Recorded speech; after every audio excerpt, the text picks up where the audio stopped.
Indus water treaty ఏదైతే గతంలో పాకిస్తాన్‌కి మన దేశం నుండి వెళ్ళేటటువంటి నీళ్ల ఒప్పందం సమయం ముగిసిపోయిన తర్వాత అక్కడికి నీళ్లు పంపించే ప్రసక్తి లేదంటూ నరేంద్ర మోడీ చెప్పడం, దానికి అనుగుణంగా ఉత్తరప్రదేశ్‌కి ఇతర ప్రాంతాలకు అక్కడి నీళ్లను మళ్లించేటటువంటి కార్యక్రమాలు చేస్తున్నటువంటి వేళ కీలకమైనటువంటి అడుగు పడింది. వాస్తవంగా పాకిస్తాన్ చివరికి సింధు ప్రాంతం, పంజాబ్ ప్రాంతంలో చెరుకు విపరీతంగా పండుతుంది. కరెక్ట్‌గా ఇప్పుడు ఈ టైంకి నీళ్లెళ్ళాలి.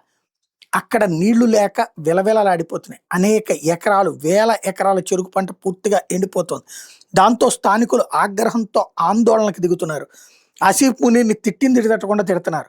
నీ మూలంగానే ఇదంతా పరిస్థితి, ఏదో రక్తపు టేరులు పారిస్తాం, భారతదేశాన్ని దారికి తెస్తానని చెప్పావు, చివరికి చూస్తే మా రక్తం కళ్ళ చూస్తున్నావు అంటూ ఆగ్రహం వ్యక్తం చేస్తుండటంతో అటు షాబాజ్ షరీఫ్ ప్రభుత్వం, ఇటు ఈయన ఇబ్బంది పడాల్సిన పరిస్థితి అవుతుంది.